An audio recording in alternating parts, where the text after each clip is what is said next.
I've given a lot of talks about this issue, the cycle of sin, and the cycle of even good people. You know, they're praying, they're reciting Quran, they're even doing Umrah, ibadat, but at the same time, they can't get away from certain evil practices in their alone time.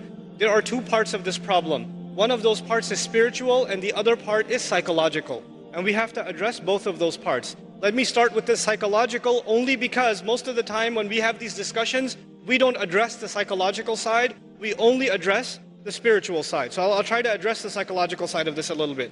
You have to understand that in psychology, there are triggers. In other words, there are certain situations that make your mind, release certain chemicals in your brain, and they make you want to do some things in certain settings. They are triggers. So for example, for a young man, I'll give a crude example. A young man is watching an action movie, and he's watching the movie and he sees a beautiful woman. And as soon as he sees that one scene, his mind gets triggered. And he pauses the movie and watches something far worse. And he gets into the habit of doing that. It wasn't the movie itself, it was just that one thing that triggered it. Or for some people, when they go back into their apartment or in their room, when they're alone by themselves, bad things happen. When they're by themselves. And when they're at the masjid, obviously it doesn't happen. When they're with their friends, it doesn't happen. When they're on their own, it happens. So the first bit of advice for everyone here and myself is you have to identify, when does the sin happen? When I'm by myself. Where am I when it happens? What times does it happen? And if you can identify the problem times and the problem places and the problem situations, you have to try to change those situations. If you're a young man and you have a problem with, the kinds of things that are available on the internet and you're looking at those kinds of things, for example, put your laptop, put your mobile device, put it in the kitchen.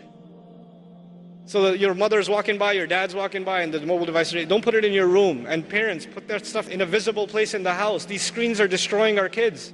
Seriously. Then the other thing, the spiritual side of this problem. It is normal for a human being to make tawbah to Allah and then go back and do the sin again because we are khatta'un. The Rasul of Allah ﷺ described us not as khati'un, but khatta'un. Kullu bani Adam, khatta'un. And khatta' is a sighatul mubalagha. It's called the hyperbolized state. What that means in simple English is the one who repeats mistakes over and over and over again. Like a khabbaz makes bread over and over again. A khatta' makes mistakes over and over again. So that will happen. It's inevitable that some sin will occur over and over again. However, if in the back of your mind, the moment you made tawbah, you are already thinking about 3 weeks from now, I'm going to be doing this again anyway.